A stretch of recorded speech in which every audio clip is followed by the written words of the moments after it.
Yes. Sentiment is shifting against MAGA. Sentiment shifting against Trump. I don't like we talked about yesterday. Like their messaging and the visuals that they're showing America have been as bad as we've seen out of the GOP in like 20 years, maybe our entire Yes. lifetimes. They've never lost the narrative like they've lost it right now.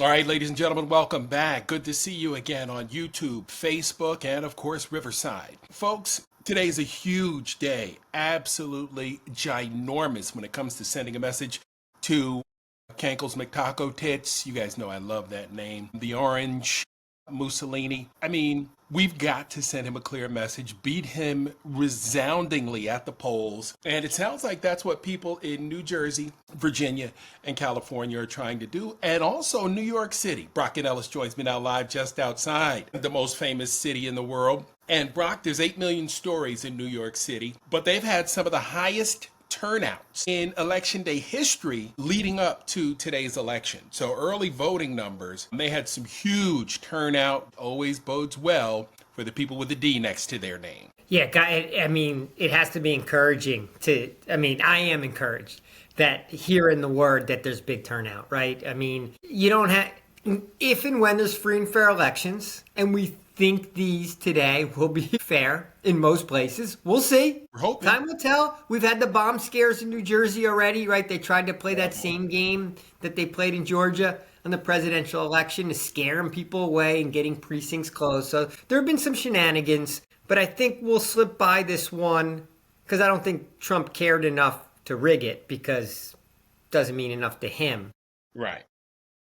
But you don't have minority rule when you have high turnout. Right? High turnout, the majority speaks. And if 2/3 of the country is disapproving of Trump, I can't see how we don't have a really, really big day for Democrats. I just wish there was more important stuff on the docket. But we have to win everything of note and just, change the math in America and strike some fear into these MAGA politicians who have been Yes. such lemmings behind Trump's inane and Project 2025 bullshit, where they start to worry that their election might not be rigged next year and they're likely going to be out of a job. And once out of that job, they'll never get it again, right? Like they're gone. They're going to be flushed out of politics. So that's the fear that hopefully Democrats are going to strike into MAGA world with big turnout and with some resounding victories. That's what I'm hoping for. I guess I'm a little bit encouraged to hear that people turned out. Yep. I turned out. I voted. If we didn't have squad in New York, in my area, like it was like local town council elections only. What about you? Yeah, same You thing. got it? Oh, that's nice. That's a nice big sticker. You did it up in the Yeah, South. you got going on here. All right, you good on your You end? froze up on me for a second. All right, sorry about that. Yeah, I'm good. You froze up showing that sticker off. I know, right? Must have scared the gods, the election gods. But yeah, we didn't have SWAT on our ballot. We had a SPLOST for the schools, up the sales tax to keep up with the cost of maintaining the schools, the buildings, and building new plants and, new places. I'm in Gwinnett County where, if you want to say it's a little bit more affordable than Fulton County, and closer to the city, you might be able to say that. But, I mean, I voted yes. I'm in favor of education. Right? I'm in favor of having the nicest possible physical plants we can have, because we see what happens when education goes by the wayside, right? We get MAGA, right? That's what happens when we're uneducated, uninformed, and unwilling, right, to aspire to expertise. Right? Donald Trump's never been willing to aspire to expertise. Donald Trump is a made up imaginary character made up by a producer from NBC News who, loved the line, "You're fired." That's who he is. Donald Trump, had it not been for The Apprentice, this guy wouldn't be anywhere in our lexicon today. He was a failed businessman. Daddy died. He'd squandered $400 million head start. And now we're stuck with him because NBC News wanted to make a show around this fucking bum. And think about it, bro. Back around the time when The Apprentice jumped up, I mean, his office was such a clusterfuck and so underwhelming. They had to redo the whole thing. They had to remake this character. Well, And that's what did. They delivered a sanitized version of Trump.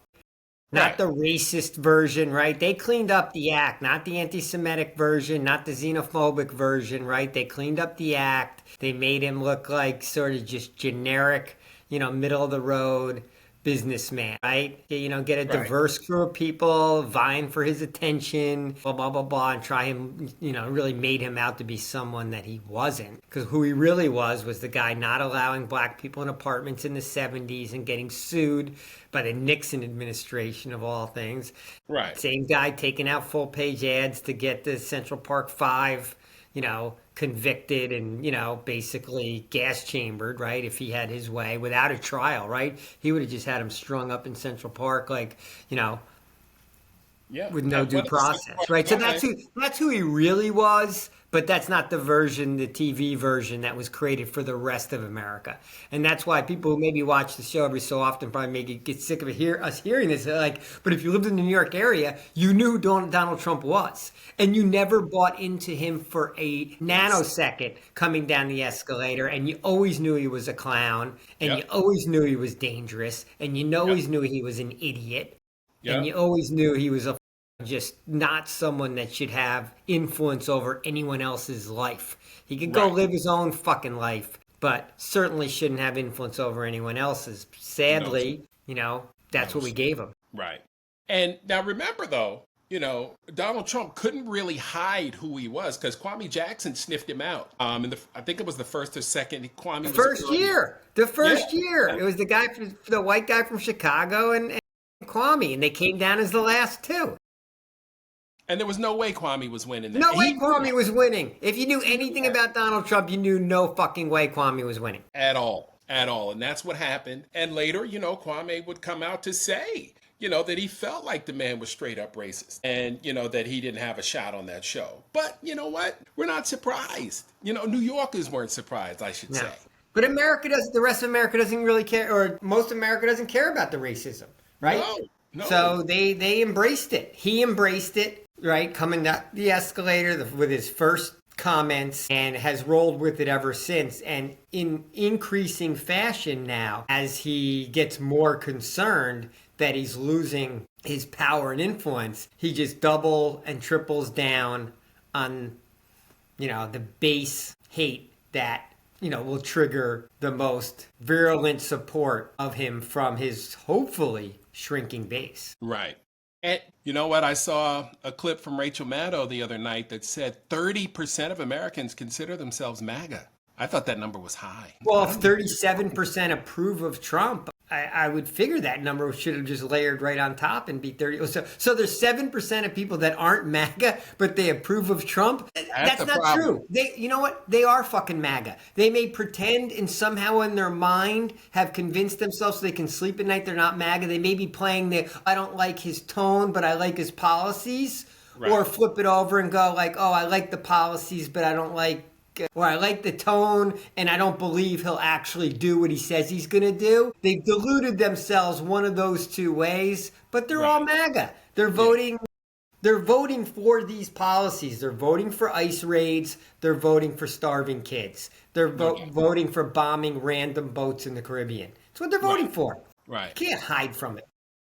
And Brock, where's the international community on these boat bombings? These were human beings, man. The rest of the world is doing interviews with these families who have lost loved ones, who went out fishing and never came home, right? So when I was overseas, I saw a BBC interview with a mom, who lost their son. And I mean, this guy wasn't a drug runner, and according to mom, but didn't you used to have evidence and have to present a case before you started blowing people out of the water? Or even have a declaration of war to just start killing people like this. But who's to stop it? The courts aren't going to say shit, and there's no enforcement, and basically Congress abdicated all their power. Well, when does the top brass at the military say, "Hey, this doesn't fly, fella. This ain't gonna work. We're not gonna sit back and let you do this." I mean, we've had some resignations. Yep.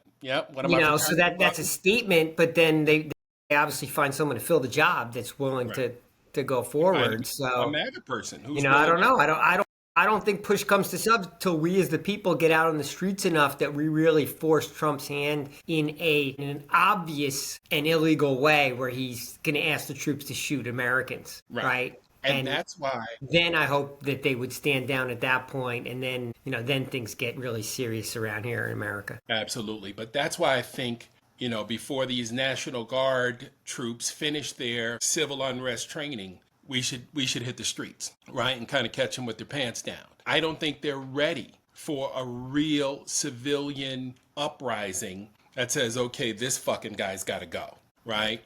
And that's what we need. This guy I don't can't think, Mark, stay. to be honest, I don't think they're capable of being ready. I don't think you can do enough training to handle the number of people that could potentially be out on the streets. Like, how do you train for 1 million fucking people out there? Right? In one city, not spread out over the whole country. I'm talking about 1 million people. Like, you're fearing for your own life. Yeah, you may get off a few rounds, you may kill a few people, but you're gonna die because someone's gonna get to you if there's that many people out there. And I don't think the troops fire at 1 million people. It's too overwhelming in opposition, and that's what we haven't, that's what we haven't done yet. We haven't showed overwhelming force like that. Yeah, and we need to. We absolutely need to. Mark, I actually thought we might see it in New York on the last King's trial, but ICE, National Guard and ICE, like no one showed up. They didn't want to be there, and it would have been, and that would have been a big crowd of people. That would have been the kind of hugely outnumbered the troops. They would not have felt comfortable being there. Yeah. Well, Midas Touch is reporting that there is unrest in Portland, unrest in Chicago. Chicago is not playing any games with these people. I mean, Chicago saw that woman get dragged out of her car. I believe her last name was Figueroa. And she was snatched out of her vehicle on her way to get coffee. Didn't even have shoes on. She was probably going through the drive-thru to grab some coffee and, get back to either work or back home. And they snatched her, rammed her vehicle. Did you see this video, Brock? I haven't seen it. Oh, my gosh. They rammed her car, jumped out with their weapons out. Here's a woman with a cup of coffee in her hand. And they pulled her out, 2 different agents, each pulling a leg, and slammed her to the ground. I mean, it was just awful, bro. The Chicago Tribune has a really good article on it today. But, Midas Touch has all this video, and, they're actually showing how out of control, I guess we could call them, Trump's brown shirts are. These people are running around reckless with these high-powered weapons, and it's only a matter of time before there's some really disgusting, murder. Like, we've already seen a couple of really disgusting, violent acts. But, this is what 30% of the country wants. Maybe 30 to 37% of the country, let's call it that. And in my mind, that disgusts me. Like, what is wrong with you? What is wrong with you? But that's 2/3 of the people don't. Right. I think, sentiment is shifting against ICE. Sentiment is shifting against MAGA. Sentiment is shifting against Trump. I don't, we talked about yesterday, their messaging and the visuals that they're showing America have been horrible. As bad as we've seen out of the GOP. In 20 years, maybe our entire lifetimes. They've never lost the narrative like they've lost it right now. They're polling terrible on the shutdown. And the fact that Trump just today was talking about first it was they were going to release half the SNAP funds so the kids could have half a hot dog for lunch. But then Trump now has gotten bulled his neck and he's now refusing to release anything. I don't know what's getting to people, but it's not much. And it's pretty shitty message on the morning of any kind of election, right? That's the last thing people hear when they go to the polls. They really want to go fill in those boxes for the GOP. Yeah, I'm voting MAGA, the ones that are starving kids. Right. And there was a steady stream of people out in all those locations this morning. Virginia, New York City, California, and Jersey. And again, we talked about that being good news, but you called it. We don't make a lot of predictions around here, but when we do, they're dead on. They are balls on accurate, and you called it, and you said that Trump wasn't going to pay any attention to this Rhode Island judge who made the ruling that said you have to at least fund it partially by today, right? By election day today. And Trump is out there on Truth and Liar Social, talking about he's not funding anything until the Democrats reopen the government. I mean, who does he think he's talking to? What is it? 47, 48% of Americans are holding the Republicans responsible, for the shutdown. The number might be higher. I'm pulling that number out of thin air, but I want to say it was right around the 50% mark. And, but he talks to us as if we're dummies, as if we don't know who has the presidency, the Senate, and the House. Like, come on, dude. We know why you're fucking keeping the government shut down, right? We know why you're pointing at the finger at the Democrats. The Epstein files, stupid. And by the way, today would be a great day to release the files if they still exist. I mean, it's a lot of gamesmanship. It's not working. The messages, they're off message. I mean, I just think Trump's lost his fastball, right? Like, because I think he's in mental decline, and I think it's pretty obvious.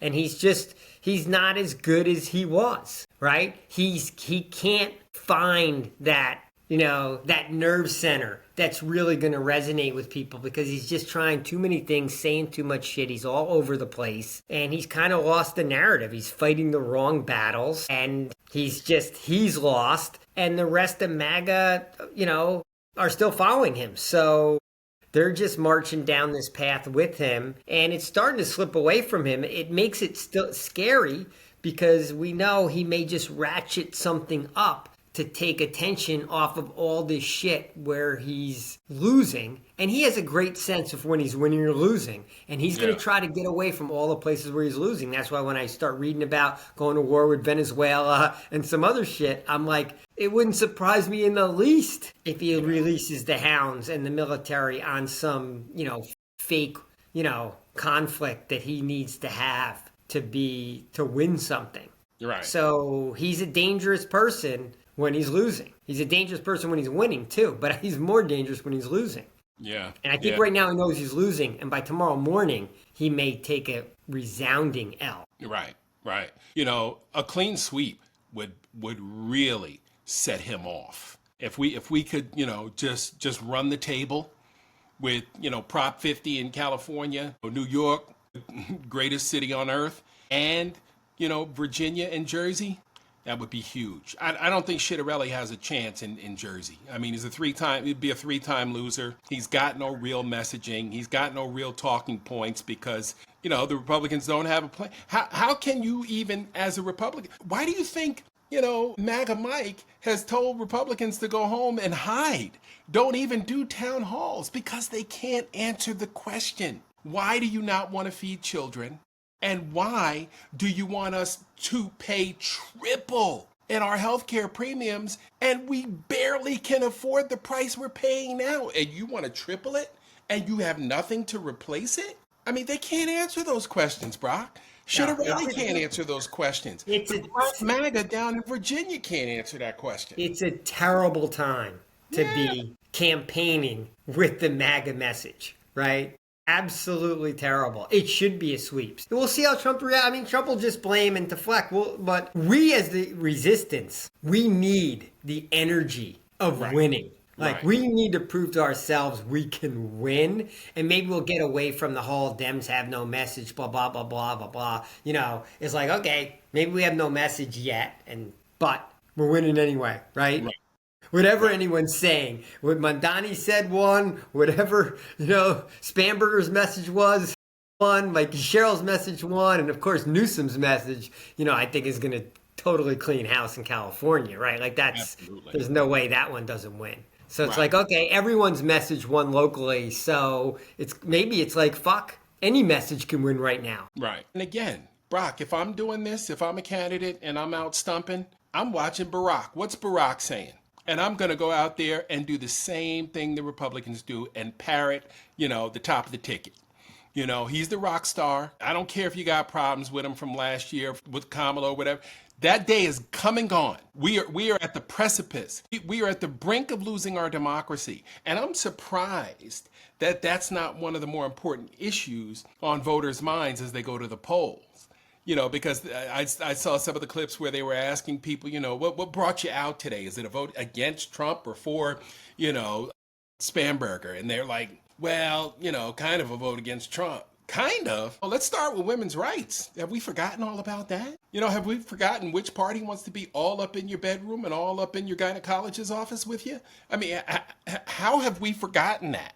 I mean, why are we not bringing that out to drive women to the polls, right? All these women, all these successful, blue side women, get them out to the polls with these women's issues. And fathers, appeal to men with daughters. Do you have a woman in your life that you love? Shouldn't she have the right to choose? Come on, it ain't rocket science. Now, there's like 10 messages that could or should work, right? It's almost like pick the one that works best in your region and hammer that one home. But like, whether it's inflation still going up, right? Whether it's, the ICE raids, whatever, like, sort of gets someone motivated, you can just roll with it. Right. I can't see how anyone could lose an election in this cycle. So I expect a clean sweep. I expect it to be, and I expect after it happens, Democrats have to be smart and pound the momentum tomorrow morning if these wins come in and talk about how, the will of the people has been heard and this is where America is, and it's not with MAGA, that MAGA's a losing movement. You gotta label it as a losing movement, and that the policies are terrible. Right. Right. And just pound on that all day, every day. They're taking your food away, and they're trying to raise your healthcare costs. Right. Which at the same time, so you have to choose between eating and getting sick, or not eating. But if you don't eat, at least they'll give you some meals when you get sick enough to get in the hospital. It's cruelty for cruelty's sake is what we're dealing with here. We're dealing with some mean-spirited, nasty human beings. Kristi Noem is a dog killer, right? How do you write about killing a defenseless animal? Think about the quality of persons that we're dealing with. They are horrific human beings. They're not nice people. Think about it. Dick Cheney died today, right? As upset as we were with Dick Cheney, at least he wasn't doing what he was doing, in Iraq and Afghanistan and all these places to us. And he was into regime change in other places in the world, but he wasn't into it here. And, as annoyed as we may have been with him, there's a whole nother level that we have risen to beyond Dick Cheney. Yeah, that's a great lesser of two evil defense for Dick Cheney right there. Right.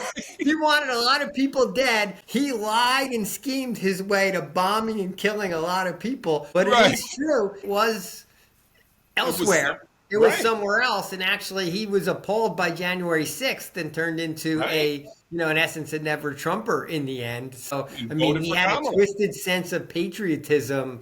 But, at least his America First kind of made sense because you could even figure out how it was good for, potentially good for the American people, even if it was shitty for other people, right? We kind of have a war within now. Like somehow, MAGA's decided that and Trump, that the enemy is within, and put together this roster of fucking, idiots that are fighting, a civil war. Right. Yeah, wow, that was good. I hadn't thought about it that way. You really painted Dick Cheney in a pretty decent light. I was ready to go after him in the quick hits, but okay. You're right. I'll take him over Kristi fucking Noem. I'll take him over J.D. Vance if we're comparing vice presidents. And he gave us Liz, right? Think about the champion that Liz Cheney became for America and American democracy. Put her policies aside, which is what we had to do on January 6th and in the days after. Yeah. Right? We had to put our politics aside and say, what do we want more? Our democracy or this dictatorship, right? And these fucking assholes feeling like they can come in here, smear shit on the walls, and just do what they want, run amok with no accountability. And that's what Liz Cheney is going to be remembered for. People are not going to remember, Liz Cheney. Oh, the first thing they say is not going to be, Liz Cheney didn't, believe in abortion. They're going to say Liz Cheney fought for American democracy. That's how she's going to be remembered in the history books. And her dad stood shoulder to shoulder with her on the House floor, right, to say, I'm casting my vote, for Kamala Harris. And we are in favor of democracy. We're going to do what's right. We're going to do what's lawful. And we are not going to put party over country.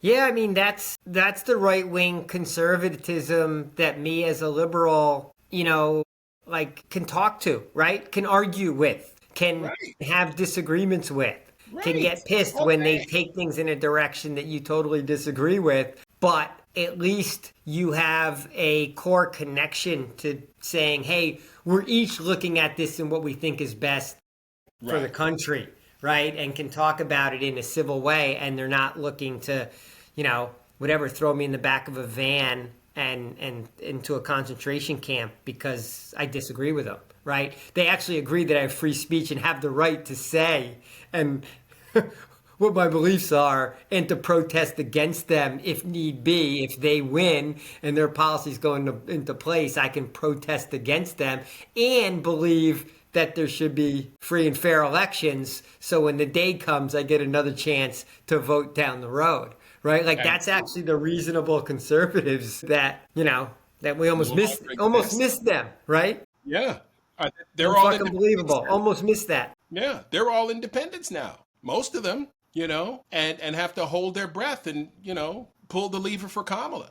That's what a lot of them had to do. And by the way, you still can't convince me that this lunatic won all the swing states, but that's here nor there. Give me your quick hits. What do you got before we get out of here? Oh, I went to vote. I parked my car and I get out of the car to walk into the polling place, and the car next to me has a bumper sticker. Charlie Kirk is a patriot. And it just reminded me why I was there to vote. Why I was there to vote. Because you know what? Because there wasn't that much meaningful shit on the ballot. But I was like, you know what? I need to vote because I need to offset that fucking a-hole in the car next to me in the parking lot. Absolutely. So I was actually, I guess I had to, but I was like, oh my God. Someone actually bought that online and took the time to put that bumper sticker on their car, and that's the message they want to deliver to the world every time they pull out of the driveway. God help me. Fucking sad. Yeah, man. What do you got for me? It's funny.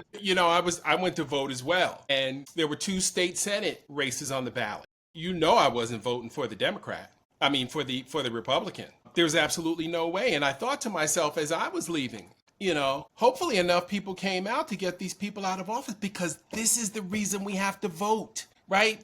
People don't go to these off-year elections, and the next thing you know, we end up, with these lunatics, in the state Senate, who look what they're doing up in North Carolina right now. Redrawing districts.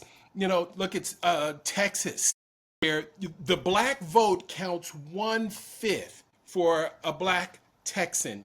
It's 1/5, 20% of the vote of white Texans. I mean, for Latinos in Texas, your vote counts 1/3 of your white Texas counterpart. I mean, and it's because we don't pay attention in these off-year elections. You can't schedule voting for every 2 years. I've adopted your policy. I'm not missing another election. Yeah, it's got to show up for all of them now. Yep. I mean, and to me, it's so easy to vote because I'm like, if someone at this point, after 10 years of Donald Trump, still identifies as a Republican and still is trying to play that game of like, I'm an independent Republican or a moderate Republican. Like, no, you're fucking MAGA. You've been a part of this fucking movement for a decade now. Like, if you hadn't peeled yourself away from it and you're still identifying with that group, I don't want to hear anything else from you. Like, at all. You're still on that team. You can't. There is no washing it off. That stain is permanent. So yeah, like you just said, we just gotta, we just need to turn the tables and wipe people out, and hopefully today was a step. We have the numbers. Was a step towards the numbers. But we've got to get these districts, properly drawn. And, we know that the gerrymandering is off the chain. I mean, the gerrymandering was going on in Georgia back in 91, 92 when I first moved down here to Southwest Georgia. And Sanford Bishop was talking about the gerrymandering efforts that were happening in that part of the world. And, again, here we are, 30 years later, 35 years later, looking over our shoulders saying, what the hell happened? You can't even win a fair election anymore. Mississippi got more black people than you could shake a stick at. And they can't win an elect. They can't win a single seat. Yeah. Can't win a seat. Is that? Gosh, so much to work on. All right, big day tomorrow. Election results. Let's pop on here with some good news. Hopefully a clean. Yep. Looking forward to it. All right, Mark. I'll catch up with you tomorrow. Sounds good. Yeah. Hopefully we'll be celebrating a little bit. Yes, sir. Talk to you again. All Bring right. the champagne. Peace. Peace.